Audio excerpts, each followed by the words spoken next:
اچھا، کبھی کبھی نا مجھے لگتا ہے کہ آج کی عورت ہونا واقعی آسان نہیں ہے۔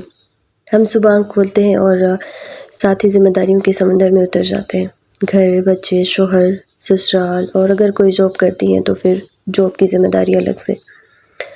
اور یہ سب نہ بھی ہو تو سوشل میڈیا پہ نا ایک اچھے انسان کا جو ہے الگ سے ہی معیار بنا ہوا ہے۔ ہر جگہ ایک معیار بنا ہوا ہے کہ اچھی ماں کیسی ہونی چاہیے، اچھی بیوی کیسی ہونی چاہیے، اور خوبصورت کیسے لگنا ہے۔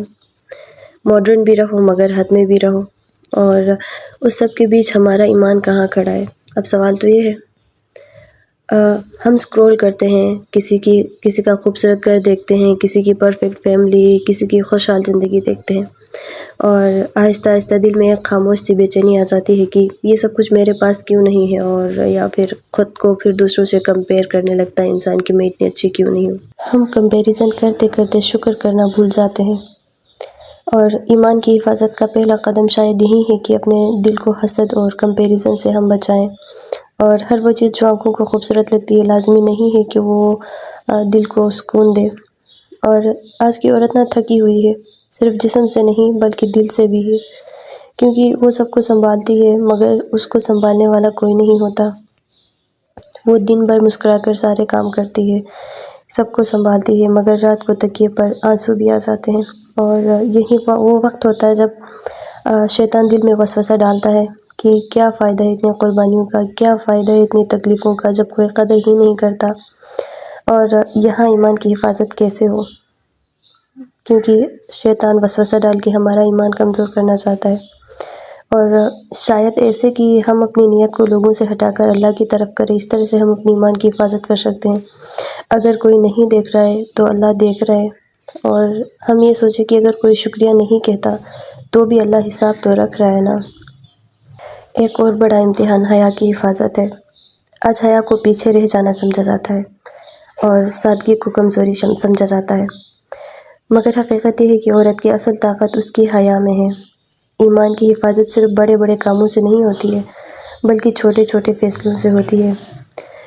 یہ فیصلہ کرنا کہ آپ نے کیا دیکھنا ہے، کیا سننا ہے، کیا پہننا ہے، اور کیا بولنا ہے، اور کیا ایسی چیزیں ہیں جو آپ نے نہیں کرنی، اور یہی چھوٹے فیصلے ہمیں مضبوط یا کمزور بناتے ہیں۔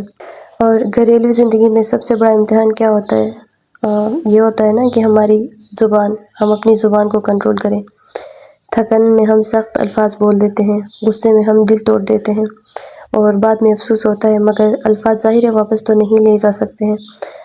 ایمان کی حفاظت شاید یہ بھی ہے کہ ہم بولنے سے پہلے ایک لمحے کے لیے رک جائیں، سوچیں کہ کیا یہ بات اللہ کو پسند آئے گی۔ اور اگر آپ ایک ماں ہیں، اب بچوں کی تربیت کے حوالے سے میں بات کرنا چاہتی ہوں کہ اگر آپ ماں ہیں تو پھر آپ صرف بچے نہیں پال رہی، آپ ایک نسل تیار کر رہی ہیں۔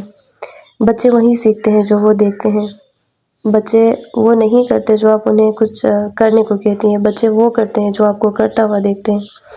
اگر وہ ہمیں نماز چھوڑتے دیکھیں گے تو وہ بھی نماز چھوڑیں گے، اور اگر وہ ہمیں قرآن کھولتے دیکھیں گے تو وہ بھی کبھی نہ کبھی قرآن کھولیں گے۔ اور ایمان کی حفاظت گھر سے شروع ہوتی ہے۔ یہاں کیونکہ ماں کی بات آئی ہے تو میں اپنی ماں کے بارے میں کچھ ایڈ کرنا چاہتی ہوں کہ میں ان کا شکریہ ادا کرنا چاہتی ہوں۔ مجھے لگتا ہے کہ تھوڑا بہت بھی جو دین کی طرف میں مائل ہوں، یا تھوڑی بہت بھی اگر میں کسی چیز پر دین کے حوالے سے عمل کرتی ہوں تو وہ میری ماں کی وجہ سے، کیونکہ میں نے ان کو دیکھا ہے بہت زیادہ قرآن پڑھتے ہوئے، دعائیں کرتے ہوئے، اللہ پر بے حد یقین کرتے ہوئے۔ مجھے لگتا ہے کہ اگر یہ تھوڑی سی بھی چیزیں نا ان میں سے میرے اندر ہے تو یہ میری امی کی وجہ سے، اور اس بات کے لیے میں ان کی بہت شکر گزار ہوں۔ اور اب اس کے بعد یہ ہے کہ ایک سچ یہ بھی ہے کہ ہم سب کو خوش رکھتے رکھتے نا خود کو بھول جاتے ہیں، اور جب دل خالی ہو جاتا ہے تو ایمان بھی کمزور ہونے لگتی ہے۔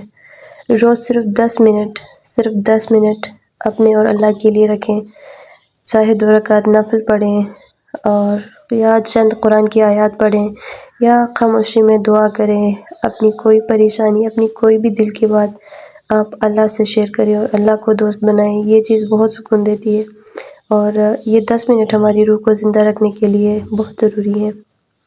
اور آخر میں یہ کہ ہم کامل نہیں ہیں، ہم سے غلطیاں ہوں گی، ہم کبھی کمزور بھی پڑ سکتے ہیں، مگر ایمان کی حفاظت کا مطلب یہ نہیں ہے کہ ہم کبھی نہ گریں، بلکہ یہ ہے کہ ہم ہر بار گر کر بھی دوبارہ اٹھ جائیں۔ اور آج کی عورت کمزور نہیں ہے، وہ مضبوط ہے، بس اسے یاد دلانے کی ضرورت ہے کہ اس کی اصل طاقت اس کا ایمان ہے۔